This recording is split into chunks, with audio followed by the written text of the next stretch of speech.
Hey guys, welcome to another episode of WWE. It's a new day. We're booking the WWE present day roster and hopefully performing a lot better than the real life WWE is doing right now. Of course, do you know who I am? As Billy Ray would say, of course it's me, it's TEW2013 Maxwell. Thank you as always for watching, guys. Just a reminder, if you enjoy this video, guys, don't forget to smash out that like button. If you get any comments regarding the series, people you'd like to see pushed in the future, or just any comments on Raw or any of the pay-per-views that are upcoming, let me know in the comments section below. And of course, if you hadn't already subbed, don't be afraid to hit that sub button, and these videos will drop in your sub box every Monday. So I'm feeling a lot better than I did last week when I recorded the episode. I still have a bit of a dry cough, so that's going to be fun editing out every so often. But apart from that, I should be back fit, probably by the time this video goes live, if not, surely by Tuesday or Wednesday. Before we get into the show, we'll just talk a wee bit about the wrestling. Felt last week's Raw was a little bit better than it's been previously. You know, the last couple of episodes I've really struggled to sit through, but this one had a better pace to it. Still not great, you know, but it maybe gives you an idea of how bad it's been previously. I think they need to step up for this go-home show coming up basically this evening as this goes live, and hopefully the Hell in a Cell pay-per-view can deliver. So another quick plug actually, if you guys are really enjoying just watching TW videos, I really do suggest going on Reddit and checking out the Fantasy Booker section. It may expand the amount of bookers you know, because there is a lot of people that maybe people don't know about. They're all on Reddit, so definitely check them out. But the last thing is, this will be the last Raw that's going to be 3 hours. This was a struggle, maybe down to my illness, but I really don't want to book 3 hours every week. It's going to take a lot of time, and especially FM coming out. I think we'll be pushing this to 2 hours. Also, our vote for when the pay-per-views are going to go live, pretty much a landslide, and it's going to be happening every Sunday. So when there's a pay-per-view, we will have our pay-per-view up a couple hours before it. So maybe if you want something to watch before the pay-per-view happens, definitely check it out. Apart from that, I've got a small offline save going at the moment. I'm doing it with the 1988, I think it's the Golden Era mod that I found on the Grey Dog software. It's been around for a few years, but I wanted to book back in the past. So really enjoying it so far. I don't know if it'll ever make YouTube. If it did make YouTube, it might be a roundup video, like I've done before. But I posted up the match card on Twitter. The match card was also on the Fantasy Booker section on Reddit. So if you definitely want to follow that, I'd advise subscribing to the Fantasy Bookers Reddit. As I say, I'll be posting most match cards up there. It's a fun save, and it's signing the people, the Undertaker in, and building up his legacy. And it's really weird and surreal having a full roster. There's just legends on it. But apart from that, that is the roundup. Let's get into the actual show itself. So we're booking this show, if I got my history, from the Von Braun Centre in the southeast. Just assumed that's where I wanted to go. You see there on Superstars, a couple of wins there for Finn Ballard, victory there for Bad News Barrett to build him up before he makes his return. Braun Strowman getting another victory. So this is our go home show. We're just building up for the Hell in a Cell pay-per-view. Again, I'm going to carry out that angle, which hasn't been done before. Again, I'll be interested to see how that goes down on Sunday's video. But guys, relaxed, sit back and enjoy the go home show on Monday Night Raw, which is hopefully a lot better than the WWE's version. So we're in front of 10,743 in attendance in our first dark match. There's a match that had some good action but not much in the way of heat, as Finn Ballard defeats Cesaro in 8:49 by pinfall with a handful of the tights. This is a C62. You know, when we debut Finn Ballard, he's not going to be the bottom of the card. You know, he's going to come in as a mid-card or upper mid-carder. So it's up to us to make him be in as much a decent position as possible when he comes in. So he gets the win here in a decent match. There were no skill improvements. And our dirt sheet has negatives. Both men holding back. Cesaro not dealing with the pressure of going all out, and Cesaro dealing with inconsistency. It happens, but you know, overall, hopefully, it benefits Finn Balor in this matchup. Next up in a match that had some good action, but not much in the way of heat, with Bad News Barrett defeat R-Truth in 6:46 by pinfall with the Wasteland. C-55, Truth was off his game. Another victory just to build up Barrett before he returns to television. R-Truth is improving his performance skills, which is good to see. And the dirt sheet Negatives for both guys, both with poor gimmicks, both holding back, lowering the crowd's mood a little bit, and then consistency of our truth. We then start the latest episode of Monday Night Raw with the Demon Kane in the ring. Kane says, "Seth Rollins, you can run but you can't hide. Sooner rather than later, you shall face your destiny, which is a trip to hell with this demon. I will rip your soul renderless from your body and leave you afraid of your own shadow.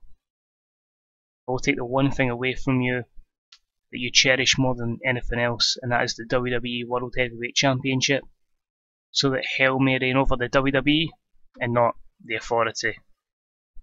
Kane gets interrupted with, "Kane, don't you dare be sour. Clap for your tag team champs and feel the power." After last week's very bad Rusev impersonation, and the fact my throat's really sore, I'll not be doing any impressions this week, but Big E and the New Day came out, and that is a B-72. So they're interrupting Kane. It continues the storyline between Kane and Seth Rollins. So Big E, Kofi and Xavier are out to talk to Kane, but why? Xavier says, "Kane, relax, it's okay. You don't have to be so angry, so negative." Kofi says, "You don't just go out there threatening people, son." For some reason Kofi says son all the time now, so I like to include in every one of his promos. So Big E says, "But don't you dare, son, you won't make it to Hell in a Cell." Xavier says, "That's right, we're just done speaking with the Authority, and it's you and the Dudley boys tonight against Big E, Kofi and Seth Rollins. Good luck with that, demon. In fact, good luck with this." The New Day head towards the ring, but Kane drops his arms and his pyro goes off. They retreat and then try again, but Kane does it again and his pyro keeps going off. They eventually turn rounds and the Dudleys have arrived and they start battling them up the ramp before we head to a commercial. It's a D+50 segment there, just teasing our main event and giving the New Day a bit of mic time. Poor gimmicks all around, but overall it's going to take a bit of time to build the New Day up. We then have a small highlight package, a little promo, type up John Cena's Open Challenge later on tonight, B-74. And then a hype video signalling the return soon of Bad News Barrett, D+52. Small segments there to build up some time. And about the featured solid in-ring action but non-existent crowd heat, Nikki Bella defeated Becky Lynch in 9:28 by pinfall with a handful of the tights, heel tactics, D-37, just building up Nikki before her match this Sunday. More negatives for her, but you know, they're using the storyline in real life, we have to use them at the moment, unfortunately. Nikki has decided to stay ringside and head to the announce booth to commentate on Charlotte vs Paige and to scout her opponent for Hell in a Cell. Simple again, no improvements, D42. Which then leads to the match between Charlotte and Paige, which had solid in-ring action but non-existent crowd heat, as Charlotte defeats Paige in 7:40 by countout. Decided to go with countout just to keep Charlotte obviously getting the win, but Paige to look strong. Happy with the rating, the D+50, we can only work on that. No skill improvements. Negatives here, both ladies for holding back, and Paige for inconsistency. Overall, pretty happy with that. As we carry on. After the match though, Charlotte stands in the middle of the ring with her Divas Championship and she poses with it. She then heads towards the announce booth where Nikki Bella is and taunts her with the championship. The two of them are staring each other down and they will have a rematch this Sunday. Obviously no great overness here, so it kind of flops a little bit, but E+35 and it's something you'd realistically see in the WWE. The sooner this feud's over way the better, because I don't really want to use Nikki Bella. Next up, before Braun Strowman takes on Roman Reigns, we've got some words with Bray Wyatt. He's going to speak about the big dog, Roman Reigns. Roman, in just a few mere days, this war reaches its conclusion. A war that has spanned quite a long time, but a war where only the strong survive. And this Sunday, the strongest survives in the most destructive, unforgiving hell of a structure. Abigail warned me not to go, but I must prove that I am the new face of fear, and I will end you.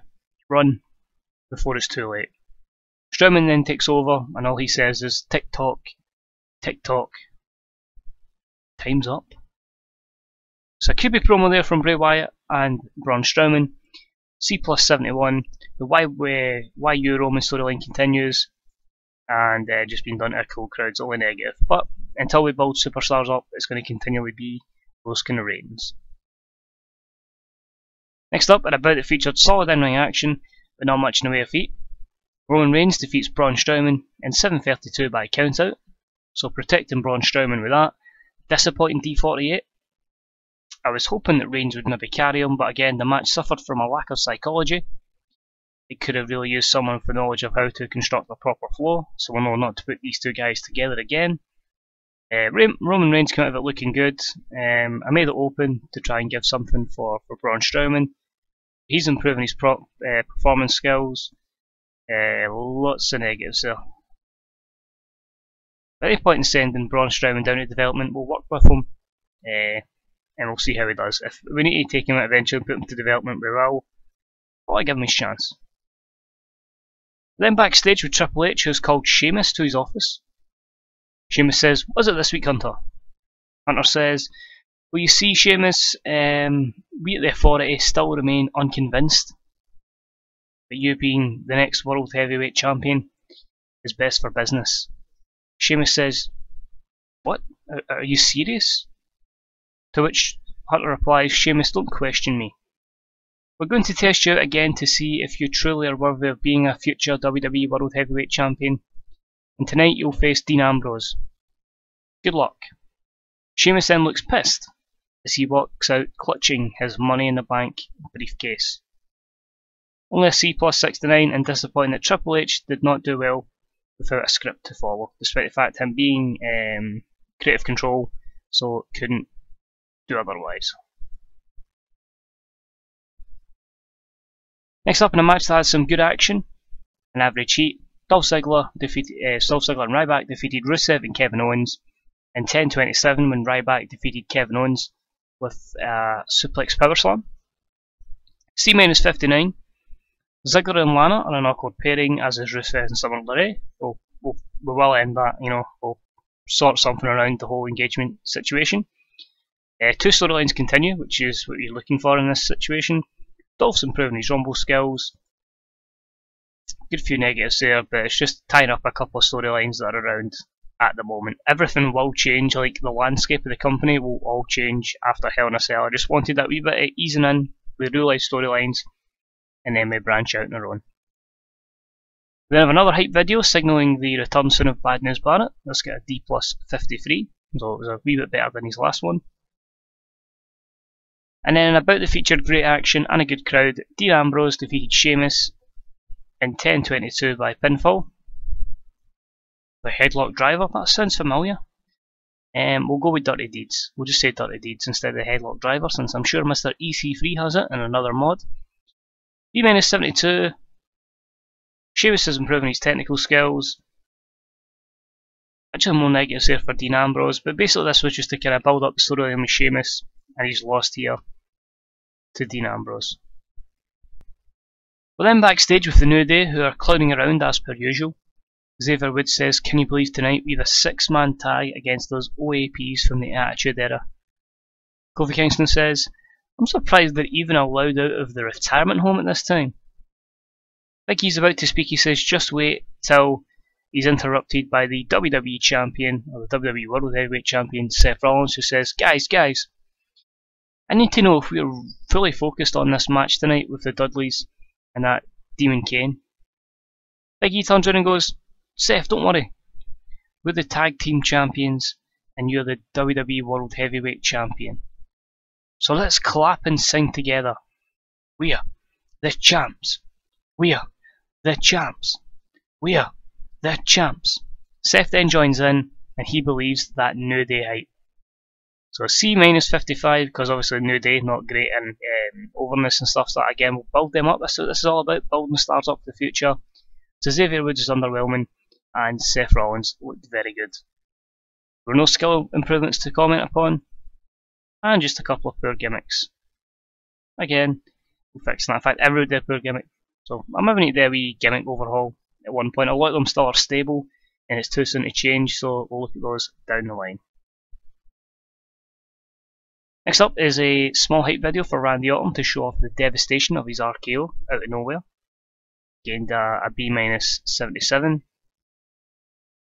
Then about the featured great action and a good crowd, Randy Orton defeated The Miz in 8:41 by pinfall with an RKO. It was a C61. Miz is improving technical and performance skills. Few negatives there for The Miz and the length, but you know, it's just highlighting Randy Orton, giving him some momentum getting into the pay-per-view. But then in the trainer's room with Sheamus, who's been attended to by doctors after his loss with Dean Ambrose, when Triple H walks in. Sheamus, unlucky tonight. Really, these are matches you have to be winning, and you didn't get the job done. However, we at the Authority will give you another chance to impress on the big stage. As this Sunday you will take on Randy Orton, again, for the 9 millionth time. Don't let us down. Again. Sheamus doesn't say anything, but he looks stunned. So it's a great opportunity for Sheamus. He's going to face Randy Orton at the Hell in a Cell event. A B81. Triple H was so much better writing, doing this promo without the script. And yeah, just another angle as we have this wee storyline with Sheamus unfolding. So he'll take on Orton at the event.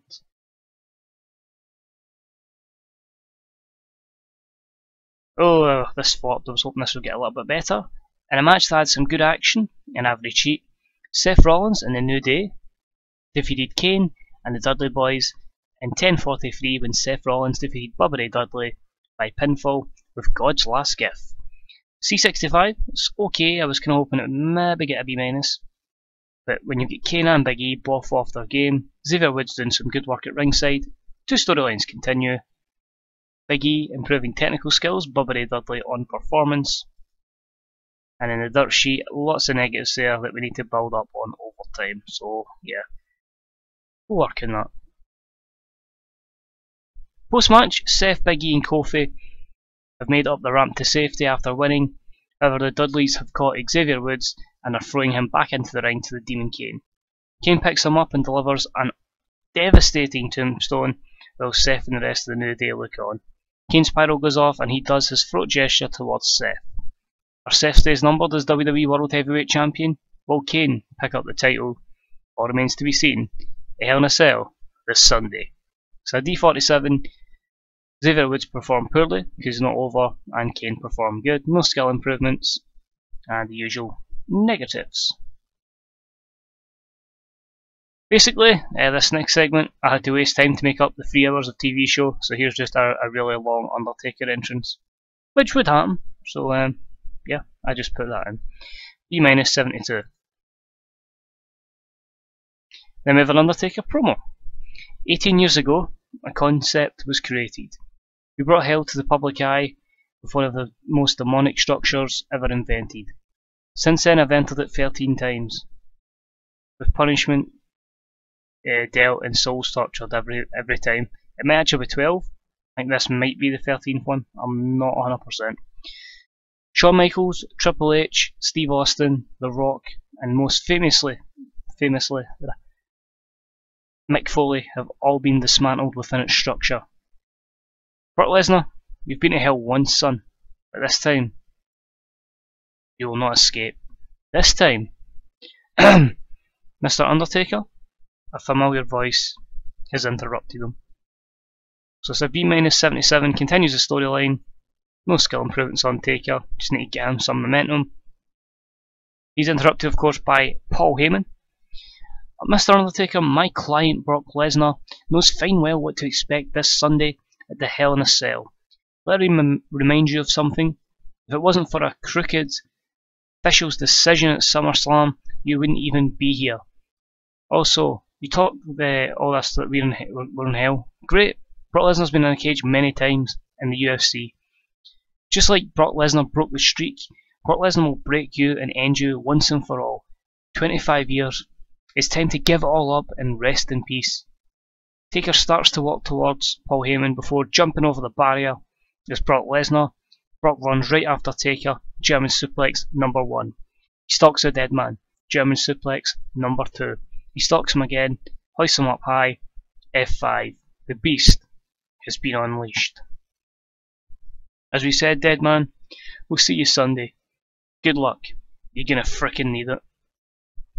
So, hyping up there, Lesnar a bit of devastation on the dead man. B78, the Bork and Taker storyline has advanced. Couple of negatives there, but overall, that's a couple of most over guys and they need to keep performance. Hopefully they deliver at Hell in a Cell. It's main event time on Monday Night Raw, and it's the John Cena US Open Challenge, as JBL would say. We've got Big Match John coming to the ring. Here we are again, yet another John Cena United States Open Challenge, where another superstar gets the opportunity to go one-on-one with the champ and showcase to the world just how good they really are. Tonight's winner has a chance to go to the Hell in a Cell event as the United States Champion, so challenger, you better be ready. Let's do this. You want some? Come get some. Cena was superb without the script. A92, perfect. That's why I put him there. Does his challenger in his match perform though? That's the question. His challenger is Stardust. And about the feature, great action and a good crowd. John Cena defeats Stardust in 12:40 by pinfall with an attitude adjustment. John Cena makes defense number 3 of his WWE title. C+70 means we are going to heavily rely on the angles to get a rating up, which may see us lose a lot of pop somewhere, but it continues the storylines, and I say we'll probably take a lot of hits in popularity before we get to where we want to be in terms of other superstars being over.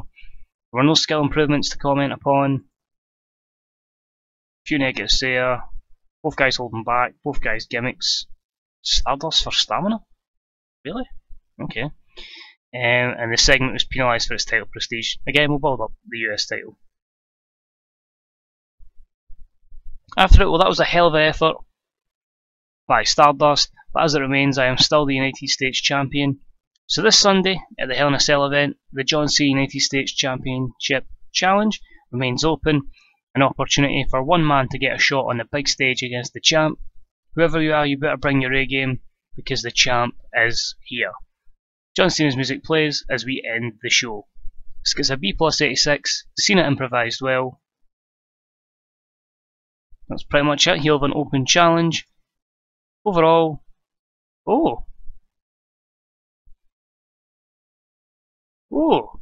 pleasantly surprised by that.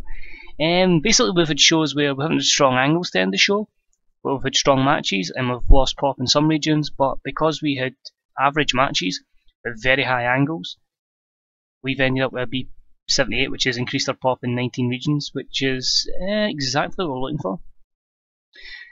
So I think we might do more angles more often. But we'll quickly jump to the main screen because we have to cover a few things. We have to run down the match card for the pay-per-view coming up. Let's have a quick look at our emails then. We'll say this, enjoy the show. This doesn't seem to go down particularly well. The sooner I get to scrap that, the better.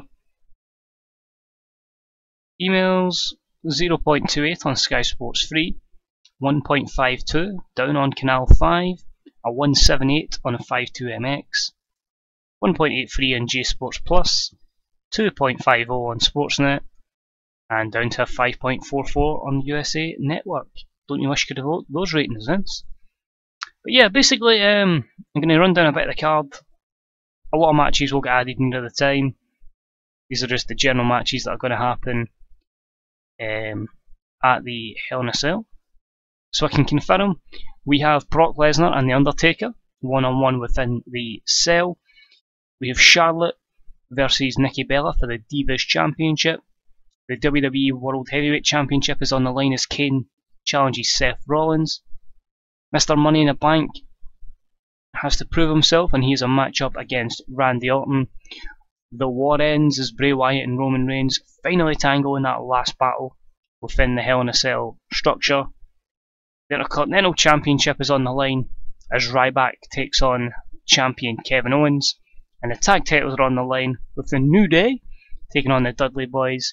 Can the Dudleys get that 10th tag team title reign? And of course we've got the John Cena Open Challenge, and we'll probably have Ziggler versus Rusev and a couple other matches to build up the 3 hours. Apart from that, that's pretty much for this episode, guys. I say we're going to be going now to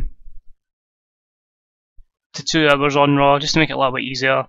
We'll try and push as many folk, and we'll probably cut as much of the deadwood as possible. So again guys, thank you for watching, and I'll hopefully see you for Hell in a Cell. Bye bye.